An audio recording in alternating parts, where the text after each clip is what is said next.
Hi everyone! So we're going to answer another question here, and this one is from me under hypnosis. So hi if you're watching. Yeah, he asked a really good question.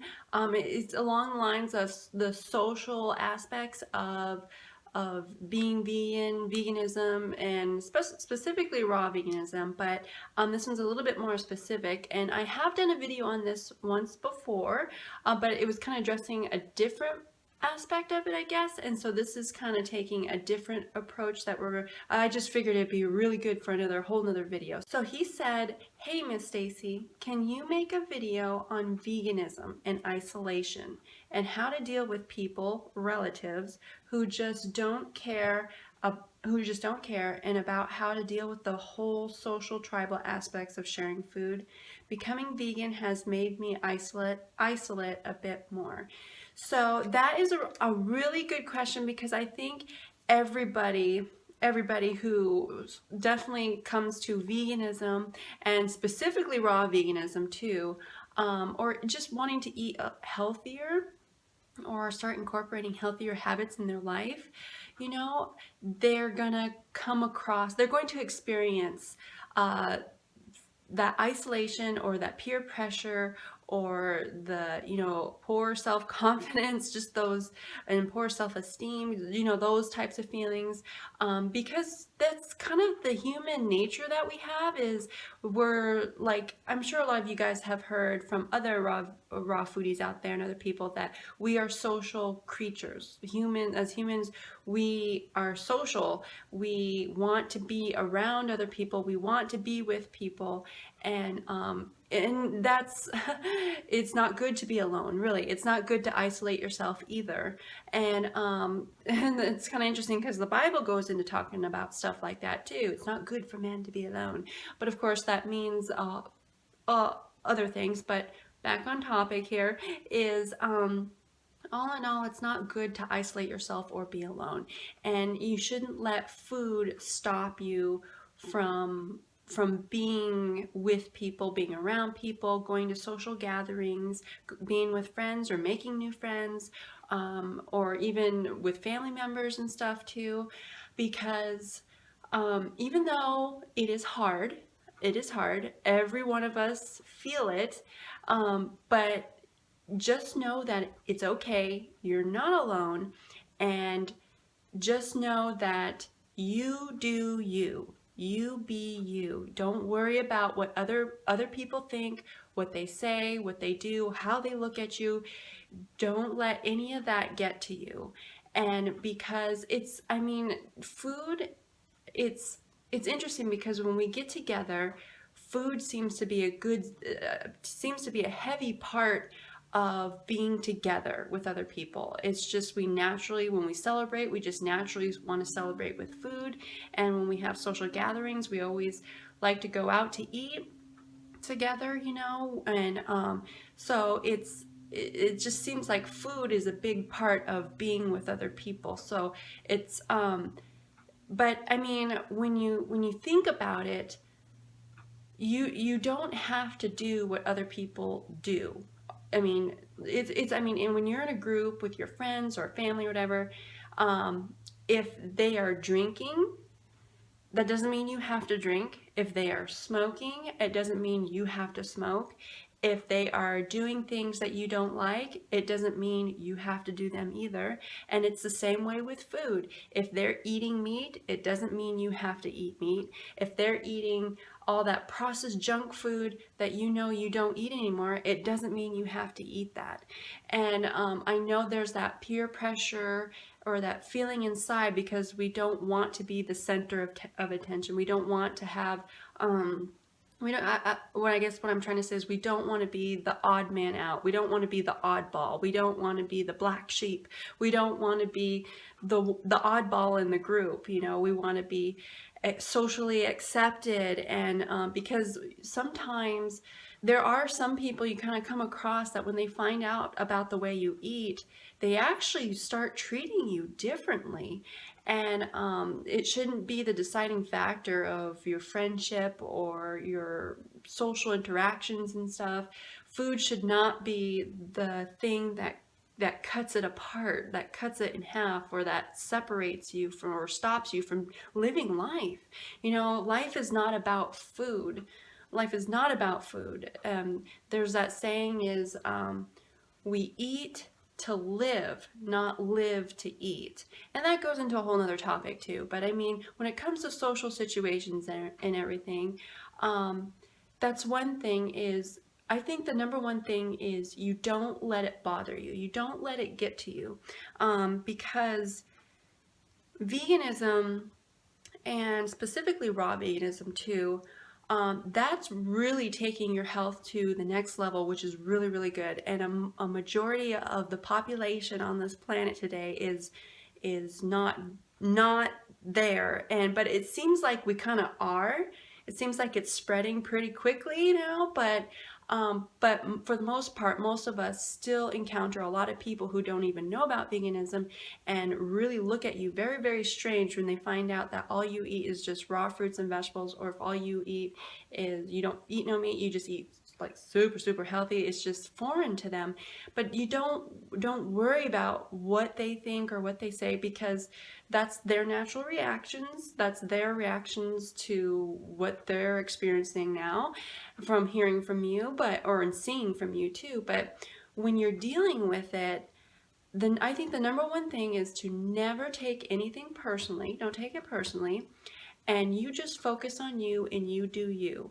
And I know it's hard to not let other people's opinions and kind of how they react to you kind of get to you, but that's all part of learning to, number one, forgive and forget, but also to let it go. Just go with the flow. Don't let it bother you. Don't let it steal your peace. And just know that they're not upset with you. They're not mad at you. They're not trying to pick at you or anything. It's just it's the way of eating that is confusing them, that is causing them to react that way. Or there's something in their life that kind of has a connection with that, that kind of rubs them the wrong way, and it kind of comes off in a different way to you.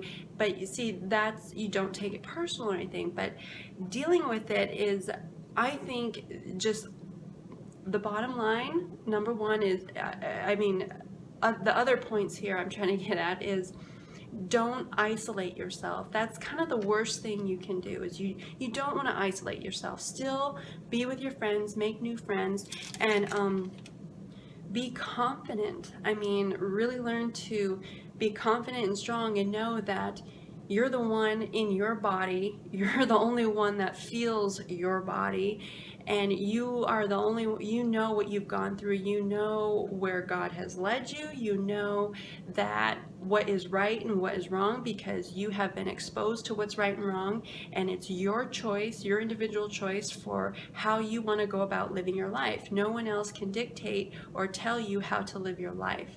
Only you can, and only you live your life, and you live it the way you believe is right and the way you want to live it. Don't let other people dictate how, or pressure you into kind of making you make decisions that you know you don't want to make and you don't want to do. So that's one of those things where you just have to face it head on, to where it's something you have to deal with, but you face it head on, and you build that confidence level up inside of you, and you really say to yourself that there's no way this is going to overcome me, there's no way this is going to isolate me, because kind of when you think of the spiritual aspect, spiritual side of it, that's exactly what Satan wants.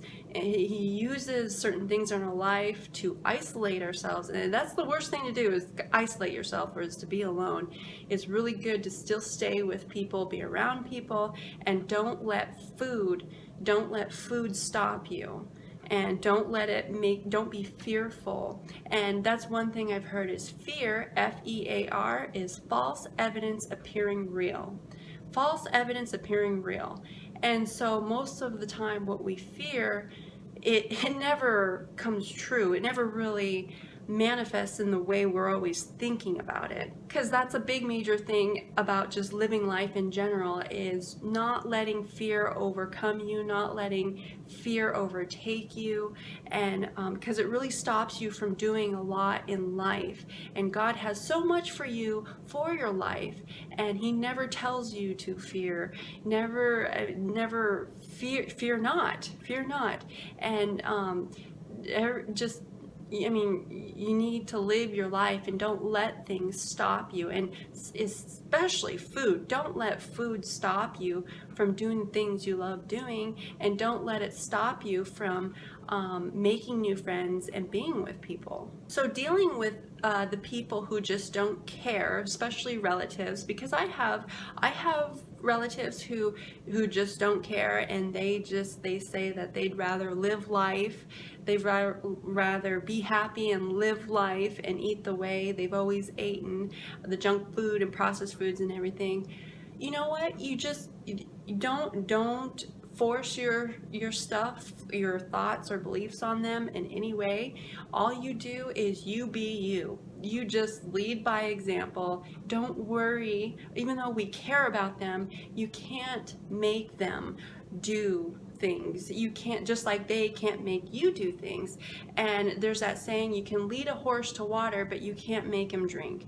So, I mean, you just by you living your life and doing you, and with veganism, just by you doing that every day, in time, people catch on. That's what happened to me with actually a good chunk of my relatives and even friends too, is it took a while, it took actually a couple years before they actually really started honing in on it and actually got very interested, and then actually tried to make a change, and now they love and are just so into veganism, and specifically raw veganism too now. So, and I never forced anything on them. I never said anything. All I did was I did the changes I did for my life, and other people saw it, and I just kept doing what I knew was right, what I wanted to do to take care of my body, because I'm the one living in this body. I'm going to take care of it how I know God has told me to start taking care of it a lot better.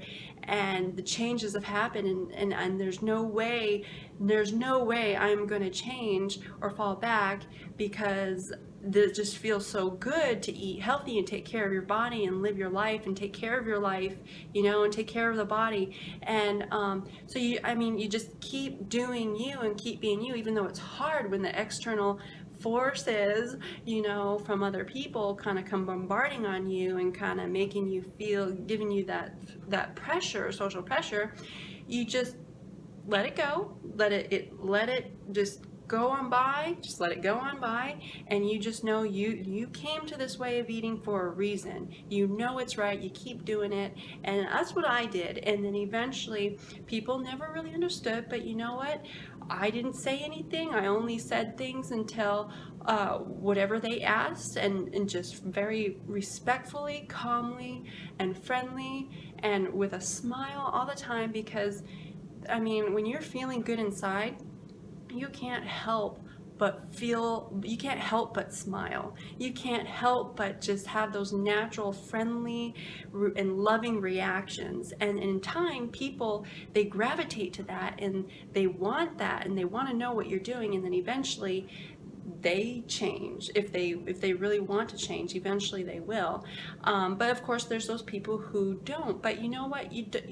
Yes, we love them and we love everybody, but you have to just do you and let them be them, and they make their own decisions, and you just let them go on by, let them do what they want to do, and you do what you do. And you still treat everybody, and especially relatives too, like you've always treated them. The food, again, should not be a deciding factor, should not bring turmoil and heartache. It should not bring anger, frustration into your life.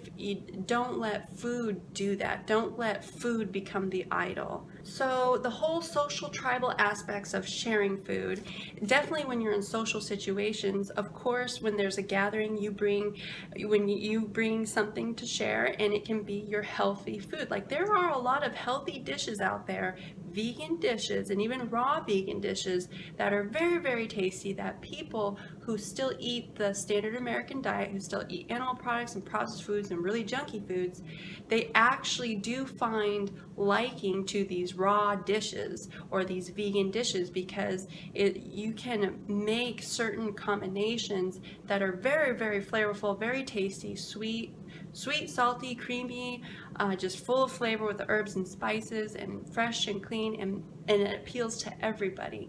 And you can make stuff like that, and you can contribute your healthy dishes. And even if people don't really eat any of it or desire any of it, it's okay. I mean, at least you contributed, and every time you contribute, later down the road, people catch on. People try things, people catch on, and then they want to know, and then they find out it's from you, and they find out what is in it, and then they found out, whoa, what? There's no meat in it? Oh, wait, what? What? This is just raw? What? How did you make that? How did you, what? Wow, what are you doing? And then it leads into something else. So, of course, in social situations, especially when you're going out with friends and going out with family or to a restaurant or whatever, you definitely do you. Especially if you don't want to eat anything from the restaurant, you can always bring your own food. That's what I do. I mean, when I go out to eat, if I don't bring my own food, of course I always go for the healthiest option I can find. And but most times I bring my own food, and that is doable. I mean, yeah, it kind of puts the attention on you automatically, but you know what? It's okay. Just be happy to go against the grain. Be happy that you're not following the herd, that you're not following the old ways you've always done. Be confident, and just be happy that you're blading your own trail. You're taking the lead of your own trail in your own life. I mean, that feels pretty darn good. It feels good to go against the grain. Yeah, and even though just know that you're actually the one planting the seed. God has us placed in other people's lives and in different places at just the right time, and he uses everybody. And if you're willing to go against the grain, he's going to use you to plant that seed to change everybody else around you. It just takes one. It just takes one person, one little thing, to plant one little seed, and later in the future it blooms into something beautiful, and before you know it, you have the world changed. It just starts with one person. Just starts with one person. Anyone who is willing to go against the grain, anyone who is willing to follow God, anyone who is willing to follow and take the lead of their life that they know God has called them to do and to change. It all starts right there. It just starts with one person, and it can start with you. It starts with everybody. It's just, are you willing to follow what you know in your heart is right? What you know in your heart is right to do. Not doing things because other people are doing it even though you know it's wrong. Okay, it's kind of going back to the smoking and drinking and all this other stuff. Just because they're doing it doesn't mean you have to do it. It does not mean you have to do it. And it's same with food. Just because people are eating processed foods or going out to eat and drinking or whatever, doesn't mean you have to. You can still join them. You can still join them and have fun and just love being with everybody, but it doesn't mean you have to consume and do the things that they do. Yeah, there's probably going to be some hard spots along the way maybe, but you know what? God weeds certain people out of our life. They're in our life for a certain amount of time, but then he weeds them out in some way. So if there's people who can't accept you with the way you eat, they have just such a hard time with it, or they just, I mean, they're having a problem with it, then that's probably a sign that God is weeding those people out, because there's a major change that has come over you. You want to do it. You know it's right. God will bring and attract those other people that with those same interests, bring new people into your life. So I mean, it's kind of going with the flow, but it's going with the flow with God. going with the flow with God in your life. And I am not sorry to talk about God in my videos, because I love talking about God in my videos, because he has changed my life. He has saved me, and he is part of my life. He is all of my life. And so it is hard to talk about life and hard to talk about things without including God in them. And I just naturally talk that way because I see God's hand in my life in everything. Every day, every moment, every second of my day, I see God's hand in it. And I see and I feel and I'm so in tune with him, and it feels so good to do that. And that's another reason why I love doing these videos too, is because I get to include God in it also, because I can't help it. I have to share it. I have to share it. I have to, because it's a shame to just keep it to myself. That's actually selfish in a way when you think about it, but I can't keep it to myself. I want to share it with other people because it is transforming. It's life transforming. It feels good. It feels dang good, you know? And so, but anyways, kind of going off topic there, people. But yeah, so that's my thoughts and opinions on that. Hopefully that helped you out a little bit. On me under hypnosis. Hopefully that helped you out a little bit. Hopefully I answered all that pretty good for you. And you guys, if you guys have any other questions, you guys can always comment to me whatever you want. And again, I'm not the health expert, nutritionist, dietitian in any way, shape, or form. I don't claim to be. I don't want to be. All I'm doing is sharing my thoughts, opinions based off my own experiences and what I've learned from other raw vegans and vegans out there, you know, because I mean, when you've had a major shift in your life, you can't help but share it with everybody else. And especially when it comes to your health, you can't keep that happiness and those feel-good feelings inside anymore. You have to share it, and share it with everybody somehow, you know. And so that's all I'm doing with my channel, because I just love eating this way. I love raw veganism. I love health. It feels so good taking care of your body. And there's so many other life aspects that come into that are related to health that are very, very important. And the social situations is a big part of it too. But just be confident, and just know you be you, and you just take the lead by blading your own trail. Blading your own trail, and you let God do the work. You let God do the rest of the work. And so, okay guys, so I'll leave you guys at that. I'll stop babbling here. Remember to love being raw. Put a big old smile on your face today. I hope I did that for you, and I'll see you guys next video, okay? Bye guys.